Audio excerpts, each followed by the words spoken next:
trying to decide which logo I'm going to use. This is a crossover event.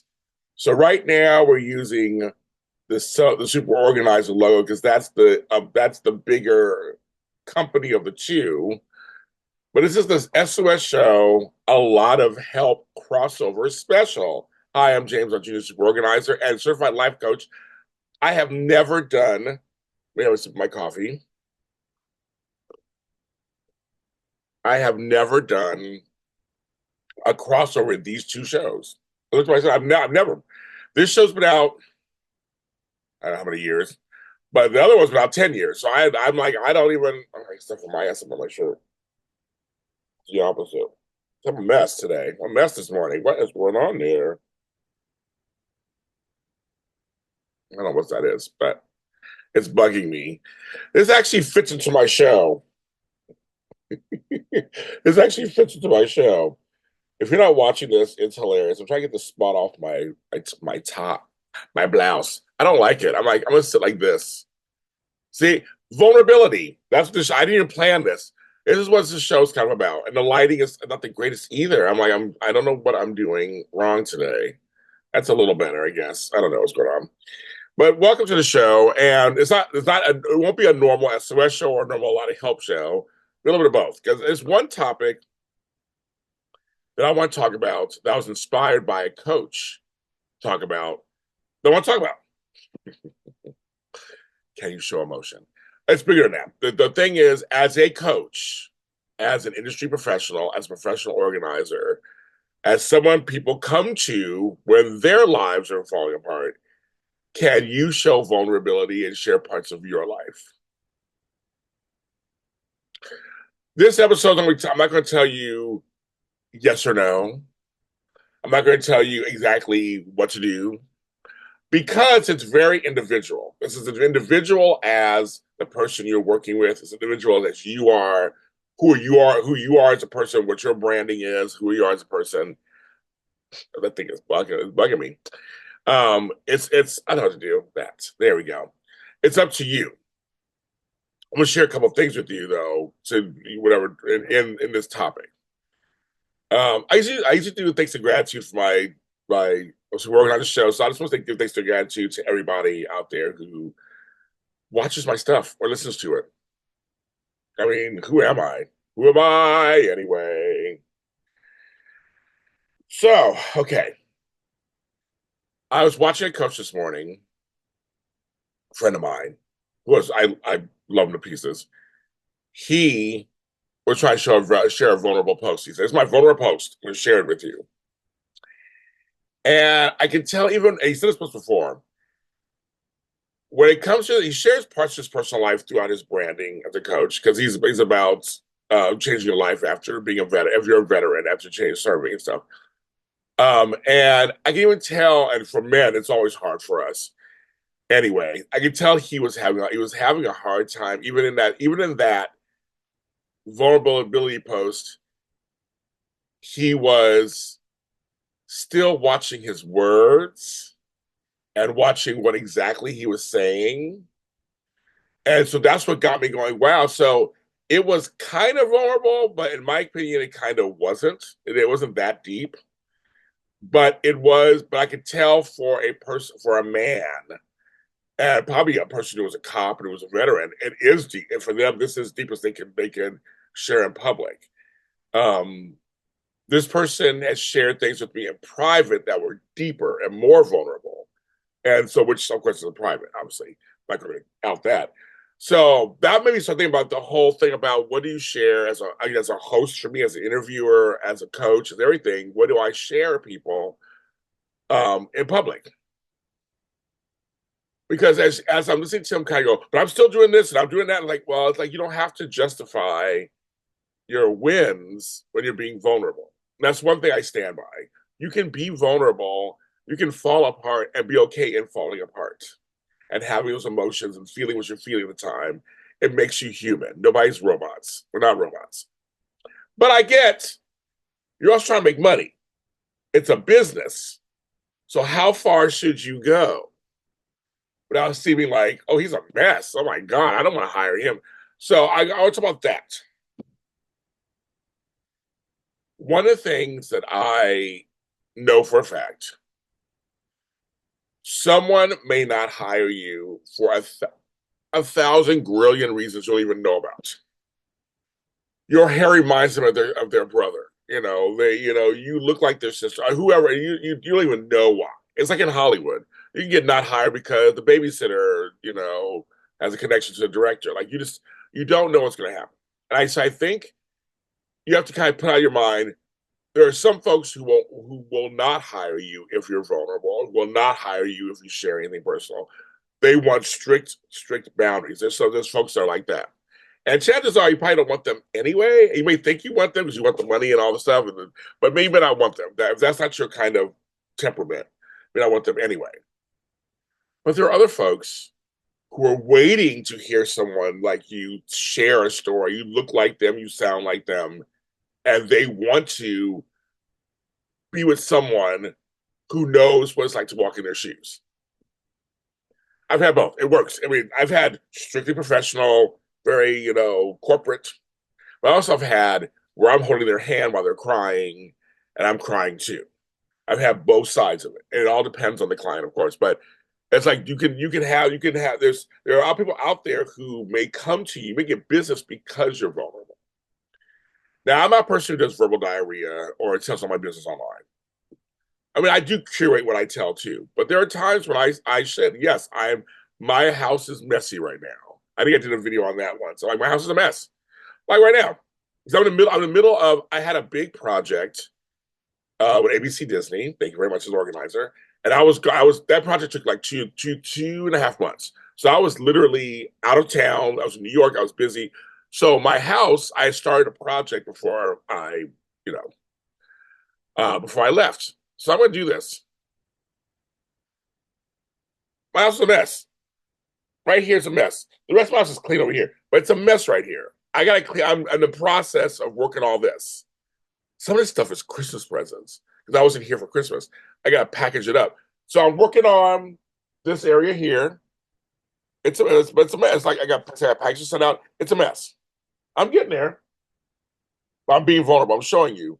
I'm not always on top of it. I mean, it's actually organized in a weird way. Also, I know how to get to everything, but there are times when I get super busy and I can't get to everything. I can't always stay on time. I'm not a superhero. But for a purpose of this video, I'll leave it down. Shit, I'm gonna leave my mess behind me down. I was gonna leave it up like I'm not talking about being vulnerable. There's me. Oh, there's me at 3 years old. I'm not gonna hide it on this episode. I'm gonna leave it out. Um, but there's people who are looking for you to be vulnerable so they go, okay, I get like that person. I know, for example, there was a fellow organizer of mine. Like, I'm not gonna say names of people, but just she's wonderful. And a while back, she was going through a personal tragedy, actually, and her siblings had to clean up the house and then sell it and all stuff. So she actually documented all that, and she was crying, went through the whole thing, and was like, I actually loved it very much. Not love that they were going through it, clearly not, but the fact that she was being vulnerable and showing the different stages of what goes on. And there was a great conclusion at the end. Actually, we went through the whole thing, and it was a great conclusion at the end. So it shows you, she showed a beginning, middle, and end of their story, but it was inspirational. It was like and aspirational. It was both. So that if you go through it, you can say, well, she went through it. I'm gonna go through. I'm gonna make sure I can go through it too. So you kind of like. So she showed there was. I don't want to say happy ending because it still was sad, the loss. But there was an ending that was we walked through it. We accomplished what we accomplished. Now we can move on to our next step in our lives.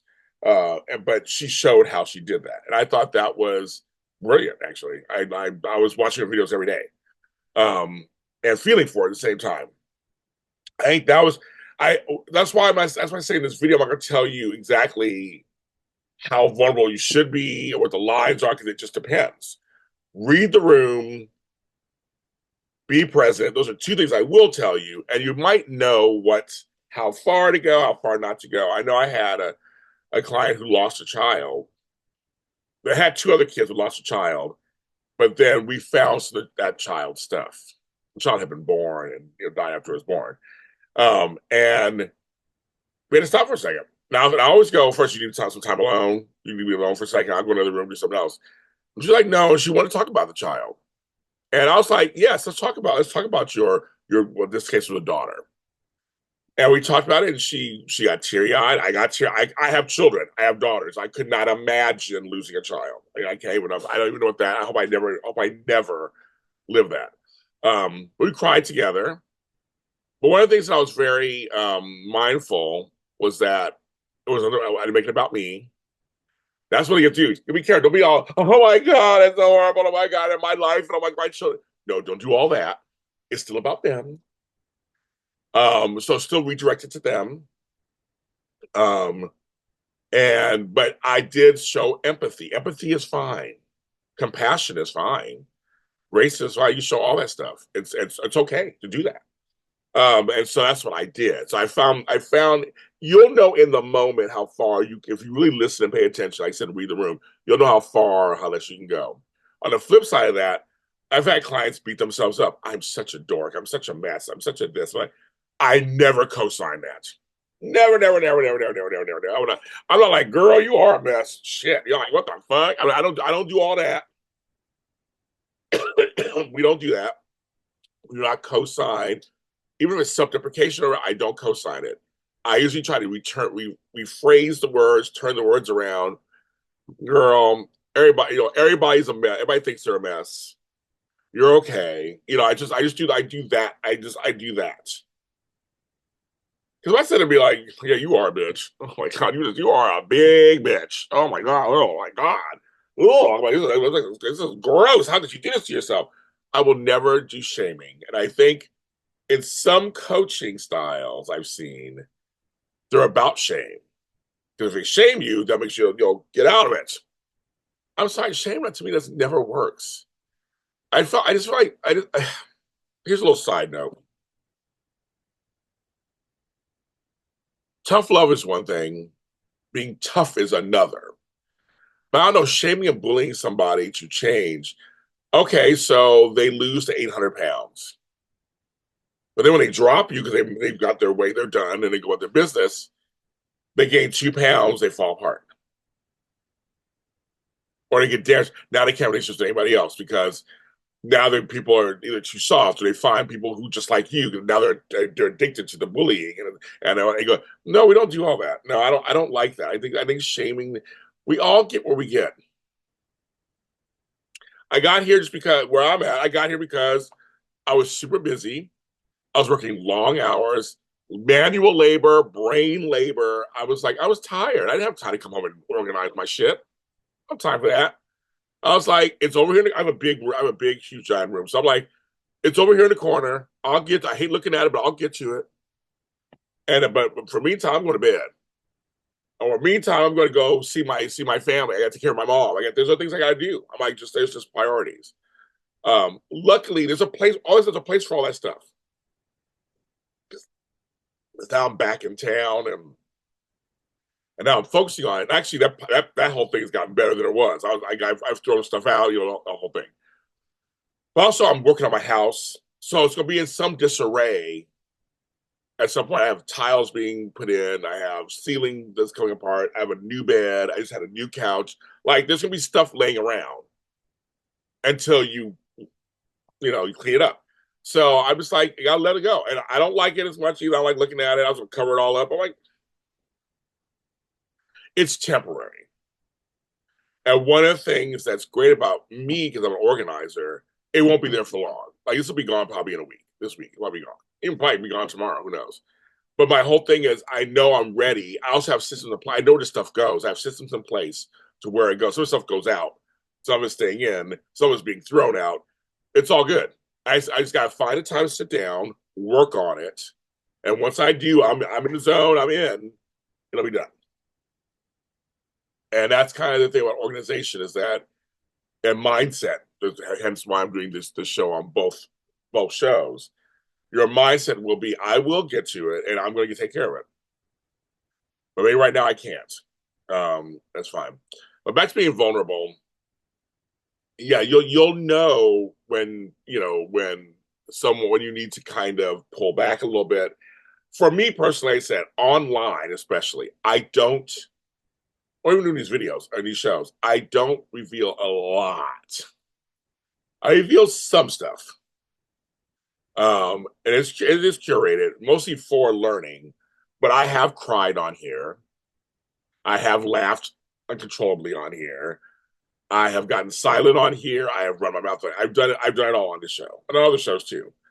When the mood calls, right? And for me, I have no shame. I don't like seeing myself cry on TV, but I have no shame about it. If I feel touched about something and the emotion erupts, it's going to erupt. And it hasn't hurt me in my business. It's one of those things that, or maybe it has. I don't know, right? Maybe it's people who don't take it. I don't know. But for me, I'm busy. That's not a flex or be bragging or anything, but I'm just saying, for you out there, don't worry so much about that. But maybe some, and for some of you, it's total separate. Otherwise, I don't share any of my personal life. I had a co-host once. It was a co-host when I was just on TV, on my TV shows. She didn't let anybody know she was married or had a kid. I thought it was weird, but that's just me.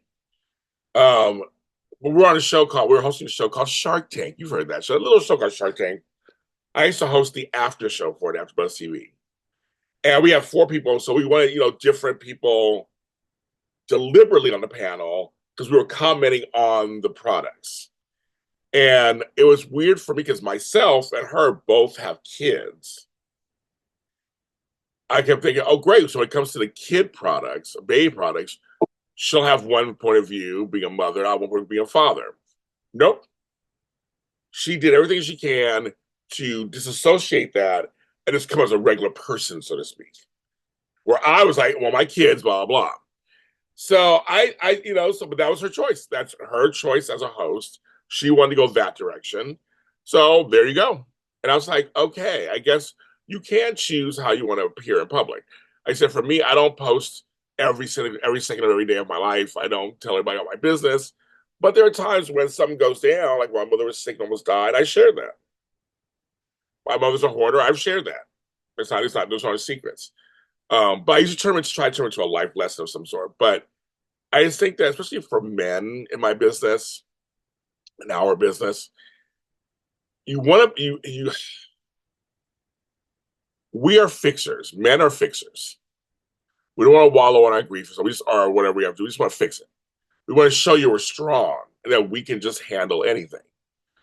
So to show any kind of weakness or vulnerability or perceived weakness, to say, it's just tough for us. We're not taught to share all of our feelings. So I'm just encouraging my fellow coaches and male professional organizers to really open yourself up. Find what's comfortable in within there. I can help you with that. I can help you with for sure. If you need some help with that, I have a session you can take with me, and we can.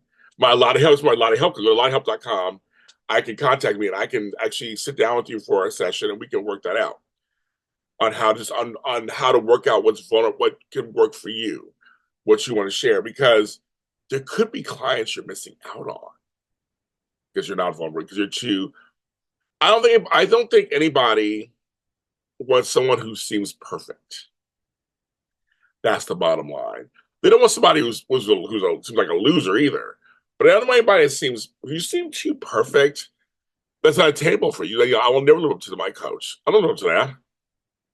I will never live up to the standard because I already have my own standards. I'm not living up to those. The other people have standards. Live up to those. Then I came my coach. So you have to really think about that. I don't think I should do that. May not be the right thing to do. But I encourage, show some vulnerability every once in a while. Yeah, it doesn't be all the time, but every once in a while, show that you are a human being and not a robot. That you have feelings and emotions, but also you can also show people how you've mastered them and how they work for you and how they can work for other people. That's why a lot of coaches have coaches. A lot of mentors should have a mentor. A lot of therapists have a therapist. Like it's one of those things that we should all just to make the world go round. Just circulate, make the world go round. So I just want to talk that I actually have notes for another show. That's what I'm going to do. I'll do that and be on my next week.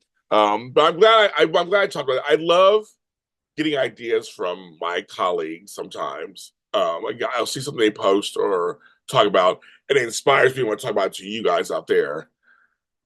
Um, because I'm here to help. That's what the SOS show is. A lot of help, here to help.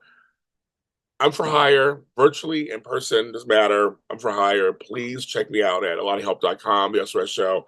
Um, both are all, I have all the pages on Facebook. So the SOS show, the super organizer, a lot of help, they're all on Facebook. The SOS show, SOS underscore show on X, the super O on X.